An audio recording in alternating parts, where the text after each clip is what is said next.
Okay, let's get started. Hello, everyone. Welcome to today's webinar on ESG in Australia. My name's Sam Johnson. Thank you for joining me. I'm very excited to take you through IBISWorld's assessment of the current landscape for environmental, social, and governance concerns. So let's get to it. From a high level, what we'll be going through today is a bit of an intro into what ESG is for those less familiar. I'll touch on IBISWorld's ESG framework as well, why it's important to consider, some of the global context around ESG's maturity with some examples, and I'll also dig into what ESG looks like in Australia currently. So starting with what it is, it's essentially a sustainability framework that's used to measure non-financial performance of an organization or of an industry in terms of its impact on the environment and sustainability, its social engagement, and its adherence to corporate governance issues. Broadly speaking, ESG factors are used by businesses to assess risk, identify opportunities, and inform their strategy and strategic planning. In light of the significant growth of ESG that we've seen recently, we felt at IBISWorld that we were missing a crucial component of analysis in our industry reporting. And so we wanted to expedite getting ESG related metrics at an industry level to our clients. So from that decision, we've decided to develop an ESG risk tracker that maps and measures risks of ESG to all ANZIC industries. How it works in a nutshell is we've got a risk score for each of the E, S, and G categories for each industry, as well as the 15 subcategories that you can see on the screen here. So there's 5 within each.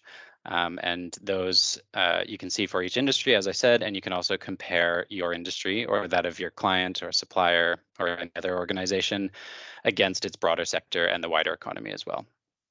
If you're interested in learning a bit more about that, I'd encourage you to reach out to your client relationship manager. If you're not sure who that is, you can use the contact details on the bottom of these slides as well. We'll take a look at why ESG is important from a few different angles, but we'll start with what's probably considered to be the most pressing concern for businesses, which is risk mitigation. So there's a range of risks to businesses associated with not taking action to address ESG concerns. And companies that do focus on keeping ESG top of mind tend to be better positioned to shield themselves from the risks associated with ESG. So firstly, one type of risk is physical risks. Generally, they relate to damage to infrastructure and property stemming from climate change and climate-related changes. Within physical risk, there are 2 sort of subgroups. One is acute physical risk, which is more event-based. So it tends to focus on the risk of natural disasters, things like cyclones, fires, floods, as we've seen in Australia a lot in the last few years. Or it can come from chronic physical risks, which are changes and impacts from sustained changes to the climate, like consistently warmer weather or sea level rise. Another category is transition risks. So as economies and businesses commit to transitioning to a net zero economy, other risks emerge as a result of that. So these include technology, of course, is a huge one. Things like renewables, battery storage, carbon capture and storage, things like that. As they become increasingly common, they're going to impact costs and demand for related industries and related businesses. Obviously, that's going to impact markets as well, which will inevitably need to shift and adjust based on the new rules and norms that emerge from the transition, which is also going to have supply and demand impacts for affected industries. Next, we have regulatory risks. These are likely the most pressing and potentially abrupt changes to the ESG landscape, looking from a regulation, policy, and legal risk lens. Recommendations for reporting on ESG factors do already exist in many regions, including Australia, but most currently are not mandated, but are recommended. So as the impact of climate change intensifies and the risk of more rapid legislative response grows, the increase from this category tends to rise with that, as there's more scope for kind of sudden and more dramatic legislative instruments to control that impact. Though Australia, though Australia does lag behind some leading regions, mainly the UK and EU, the regulation will arrive here eventually, and businesses that are less prepared are not going to be able to mitigate their risk as effectively. We'll dig a bit more deeply into regulation when we look at the Australian context in later in the presentation. And then finally, there's reputational risks as well associated with ESG. So businesses that aren't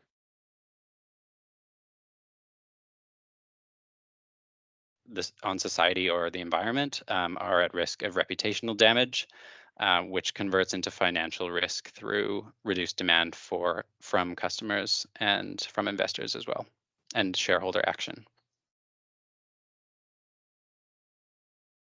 On a more optimistic note, ESG is also important because there's huge upside to the transition as well, with plenty of opportunities to be capitalized on.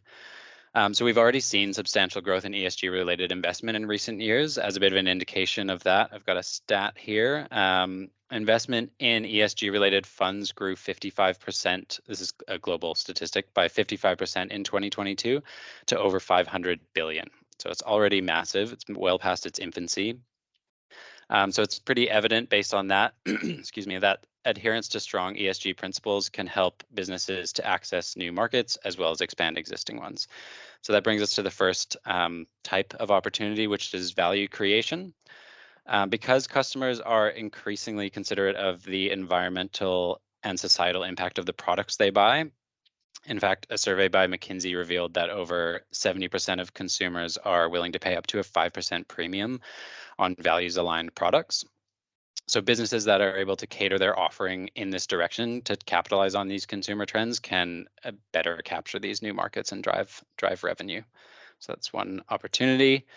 Another is through cost reduction. So there's broad evidence emerging of the financial benefits of increasing focus on resource efficiency and energy efficiency to reduce input costs.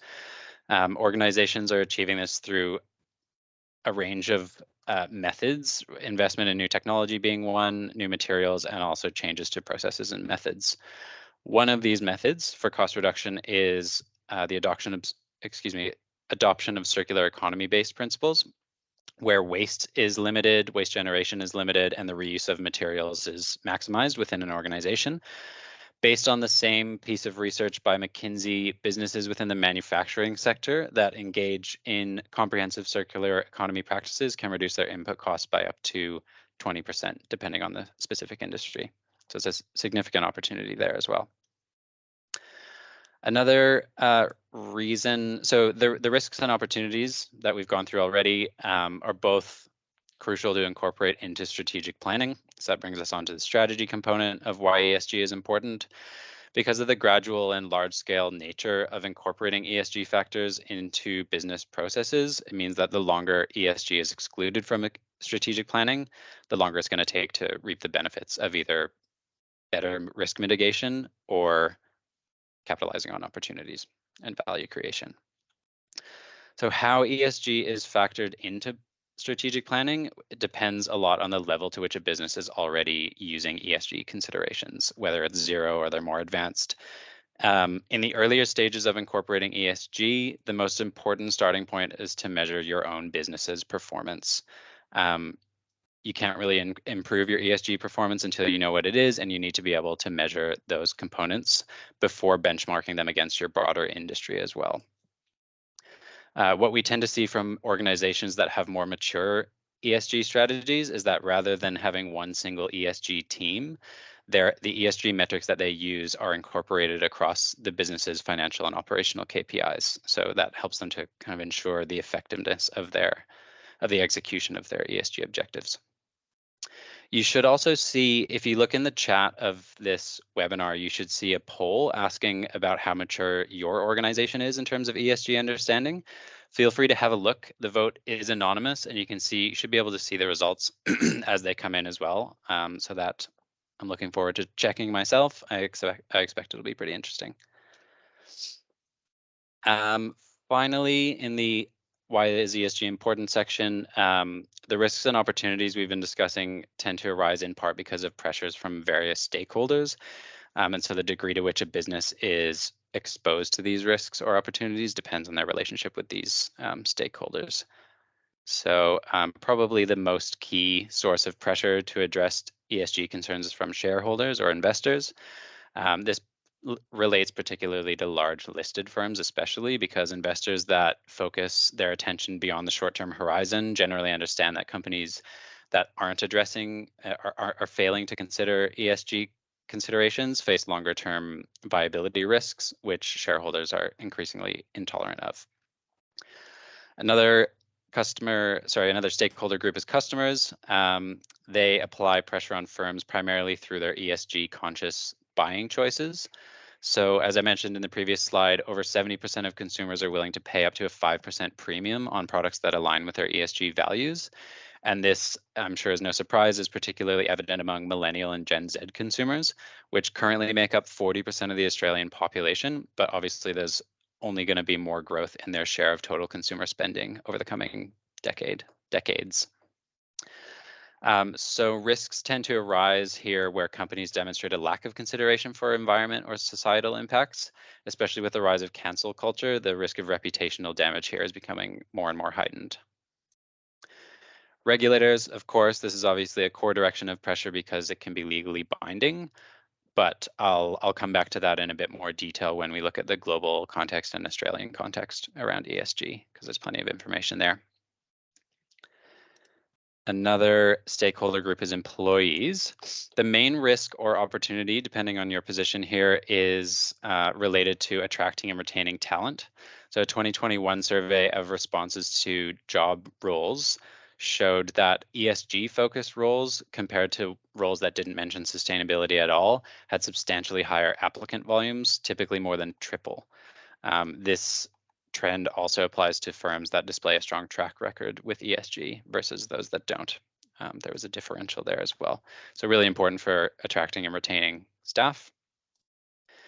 And finally, the climate. So the climate and the planet impose natural restrictions on economies, which flows through to industries and businesses as well. As we make our way towards net zero emissions, those restrictions are only going to grow. And as the global population rises, that also adds to that as well.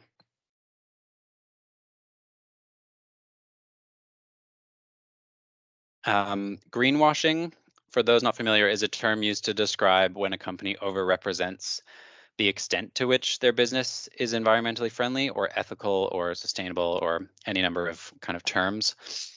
The extent of greenwashing is difficult to measure because, well, because anyone can do it essentially, but no discussion on ESG is really complete without mentioning greenwashing.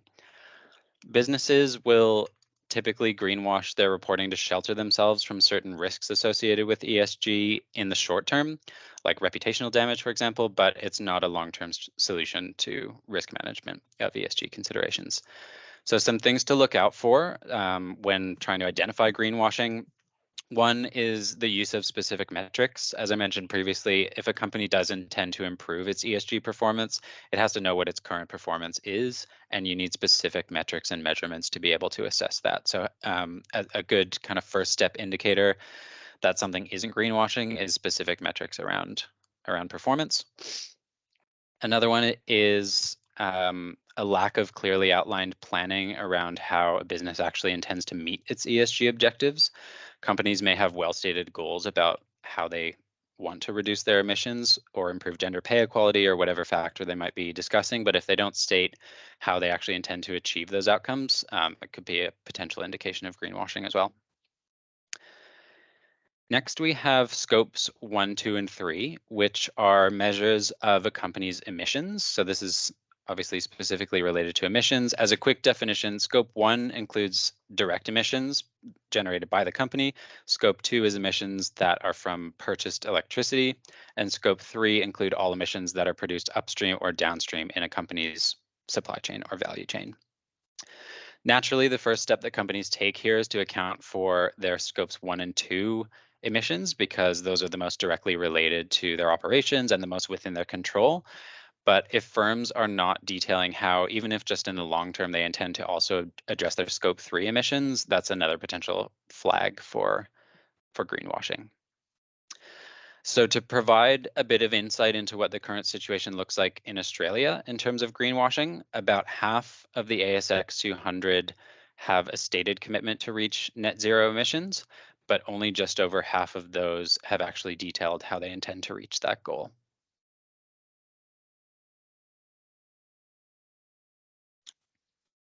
Okay, now taking a look at the global context of ESG. Firstly, we'll talk about the Task Force for Climate-Related Financial Disclosures, or TCFD. It's a framework that was developed by an international body, is intended to kind of recommend how organizations should measure and disclose climate-related financial considerations, both risks and opportunities. The final report was released in 2017 with some updates made in 2021 to the recommendations.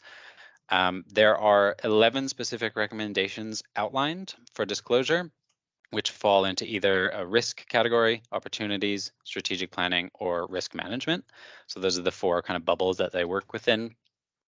And the task force has very quickly become the central and kind of trusted framework used for climate disclosures globally, and how kind of a basis for how governments are then recommending or requiring their region to disclose. As you can see on the screen, the graph that we're looking at, since its inception in 2017, there's been a steady increase in the uptake of the number of recommendations that companies are using in their annual reporting. Which brings us through to an example. We're using the United Kingdom because it's leading the way globally on ESG reporting requirements, particularly when looking at large economies. Since last year, so I believe it was April 2020 April 2022, that the requirement came into force, large companies have been required to include climate-related financial disclosures in their annual reports, whether that's in their annual financial reporting or a separate sustainability report is up to the company, but that's been required in line with TCFD recommendations. So those 11 recommendations that I mentioned before.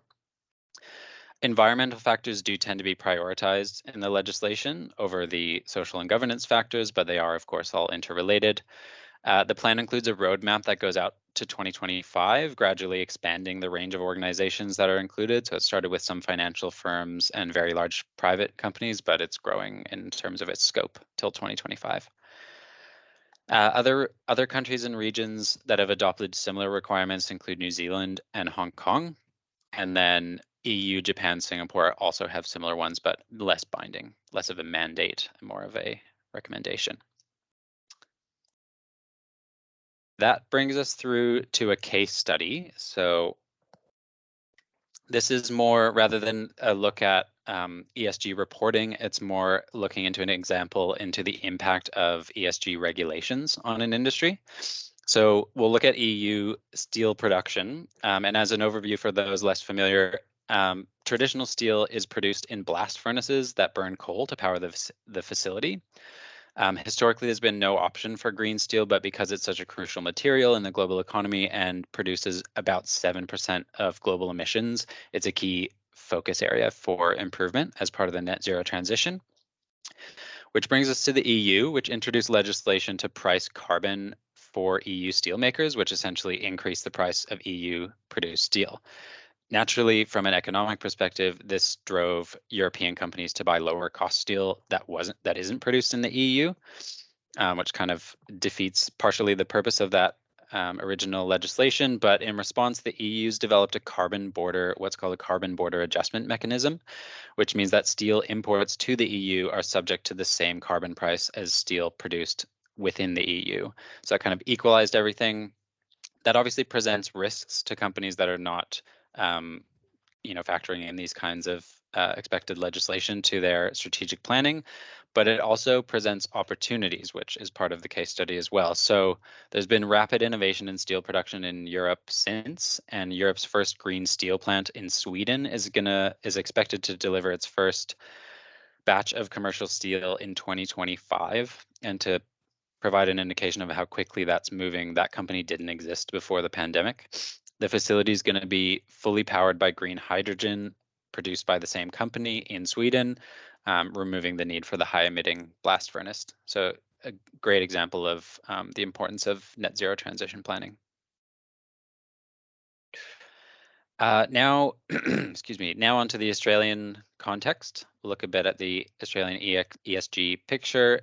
We are lagging a bit behind the UK and EU in terms of mandated requirements. There does exist some guidelines around climate reporting, but at this stage, requirements are limited. It's mostly recommendations. But before we look into that more deeply, we'll first look at the economic picture of some of the key sectors affected by climate change and net zero transition. So based on the ANZIC industry classification system, we have 19 sectors in Australia. 6 of these are identified as high risk in terms of climate impacts, particularly in relation to emissions, energy and resource use, and waste generation. You can see the sectors along the bottom there: agriculture, mining, manufacturing, utilities, construction, and transport. Everything else in this graph is grouped together because it's not considered high risk in terms of the climate. The graph we're looking at here displays their contribution to GDP as measured by industry value added. So you can see it makes up about those 6 sectors make up about 34% of the economy, which is up from 29% before the pandemic.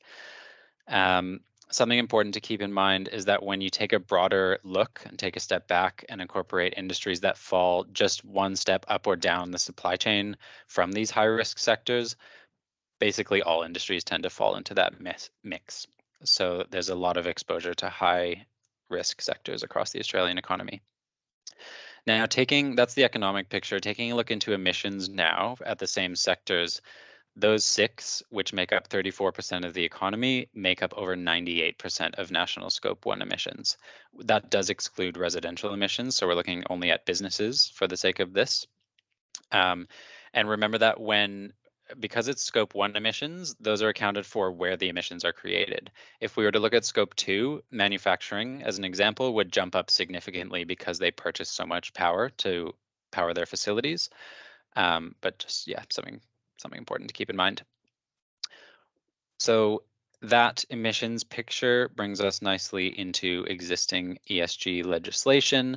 First one of which that I'll mention is the National Greenhouse and Energy Reporting Scheme, which requires businesses that have facilities that exceed a certain amount of emissions or energy use to report in detail on their emissions and their energy use and energy production.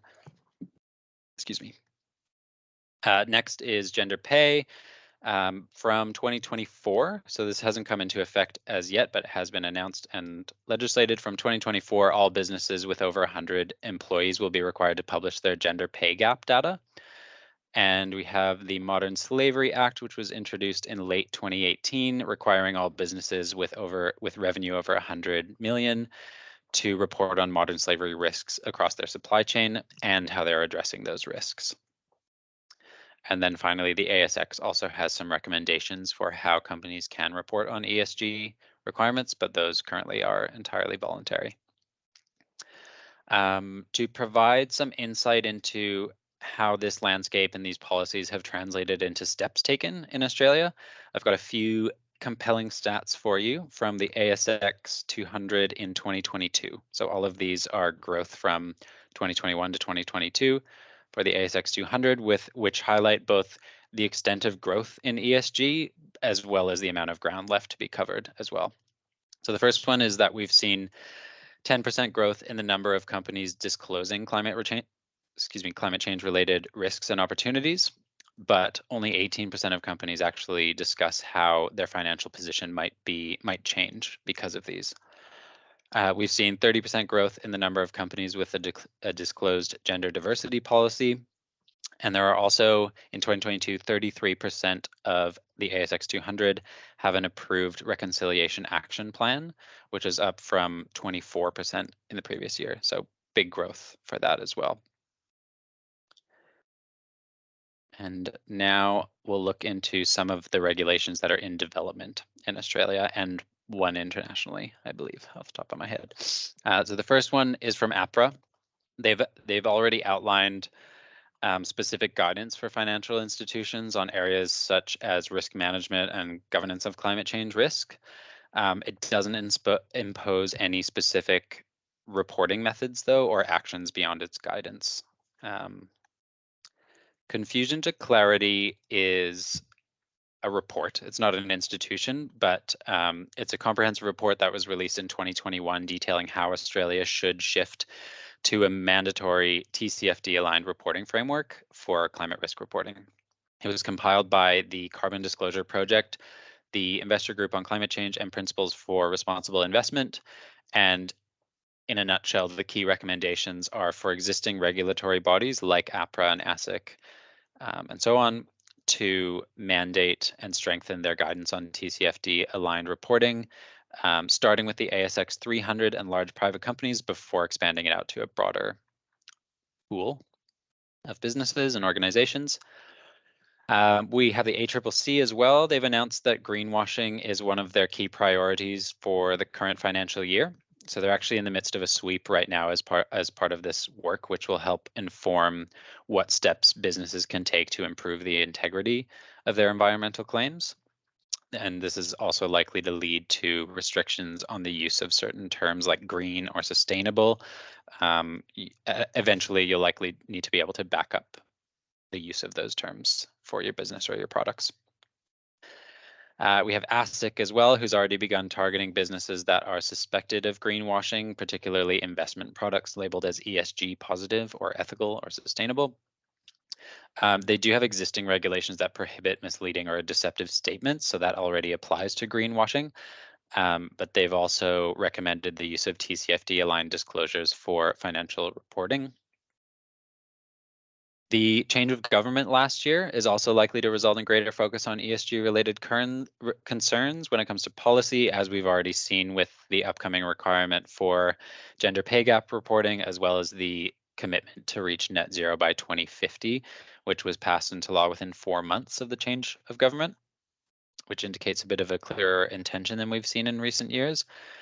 And then finally, from an international perspective, Australia adheres to the International Financial Reporting Standards Foundation, which has developed the International Sustainability Standards Board, or the ISSB, which is in the process of finalizing general requirements for organizations to disclose ESG-related financial information.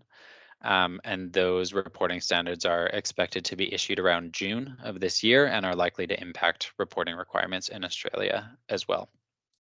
So we can see there that there are a range of changes coming to ESG related requirements in Australia, and we only expect that to continue over the coming months and years as well. And that's all for today. Because of the volume of attendees today, I won't be addressing any questions here, but if you do have any, I'd recommend that you reach out to your client relationship manager. If you don't know who that is, again, you can see some details on the bottom of the screen here that you can reach out to. Thanks very much, everyone, for attending, and enjoy the rest of your day.